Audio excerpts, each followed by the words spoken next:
Hello dear student, welcome to physics नमा। आज के इस वीडियो में हम लोग JEE मेंस 2021 में फिजिक्स से आए एक क्वेश्चन को सॉल्व करेंगे। यह question laws of motion chapter से लिया गया है। तो आइए क्वेश्चन को देखते हैं और इसको सॉल्व करते हैं। As shown in the figure, a block of mass square root 3 kg is kept on a horizontal rough surface of coefficient of friction 1/3√3. The critical force to be applied on the vertical surface as shown at angle 60 degree with horizontal such that it does not move will be 3x. The value of x will be. तो आइए इसको देखते हैं। यह एक block है जिसका मास square root 3 है और जिस सरफेस पर रखा गया है उस सरफेस और ब्लॉक के बीच का जो कोफिशिएंट ऑफ फ्रिक्शन है वह 1/3√3 है और इस पर एक फोर्स लगाया जाता है।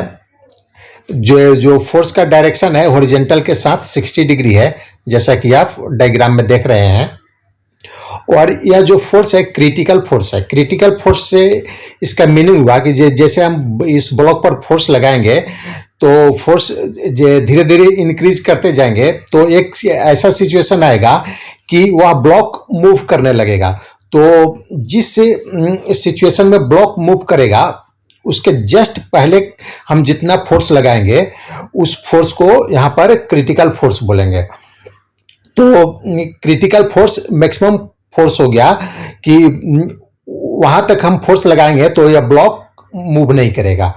तो आइए हम यह जो क्रिटिकल फोर्स है इसका एक हॉरिजॉन्टल कंपोनेंट हो जाएगा, यह F cos 60 डिग्री हो जाएगा और इसका एक वर्टिकल डाउनवर्ड डायरेक्शन में दूसरा कंपोनेंट होगा और यह इसका वैल्यू हो जाएगा, मैग्नीट्यूड हो जाएगा F sin 60 डिग्री।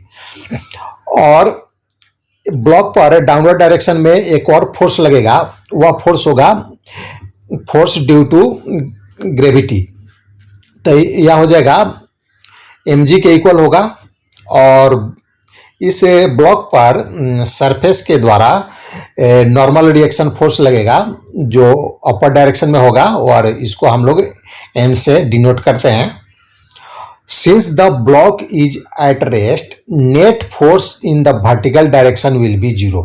अब हम चूंकि जो ब्लॉक है रेस्ट पर है तो सबसे पहले हम वर्टिकल डायरेक्शन में जो फोर्स लग रहा है उसको हम कंसीडर करते हैं। तो रेस्ट पर है तो जो वर्टिकल डायरेक्शन में जो नेट फोर्स होगा वह 0 होगा।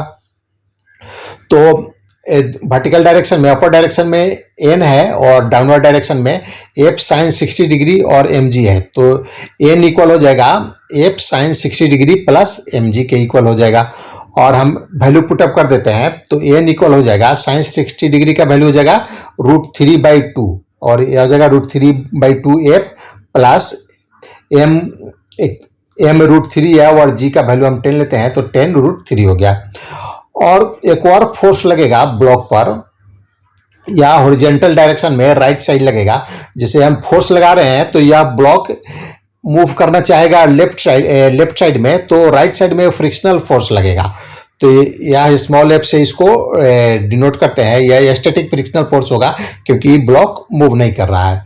तो सिमिलरली इन हॉरिजॉन्टल डायरेक्शन, अब हॉरिजॉन्टल डायरेक्शन में भी ब्लॉक मूव नहीं कर रहा है तो जो नेट फोर्स हो जाएगा हॉरिजॉन्टल डायरेक्शन में वो भी 0 होगा। तो हॉरिजॉन्टल डायरेक्शन में लेफ्ट साइड में फोर्स जो लग रहा है F cos 60 डिग्री लग रहा है और राइट साइड में फ्रिक्शनल फोर्स लग रहा है। तो यह हो जाएगा F cos 60 degree minus F equal to 0। तो इसको फर्दर सिंप्लीफाई करेंगे तो F cos 60 डिग्री हो गया F के और cos 60 डिग्री का वैल्यू होता है 1/2 तो यह F 1/2 ही हो जाएगा।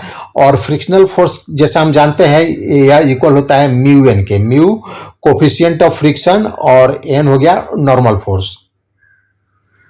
तो अब इसको और वैल्यू पुटअप कर देते हैं तो F/2 हो गया और म्यू क्वेश्चन में हमें दिया गया है 1/3√3 और n का वैल्यू हम लोगों ने अभी निकाला √3/2f प्लस 10√3।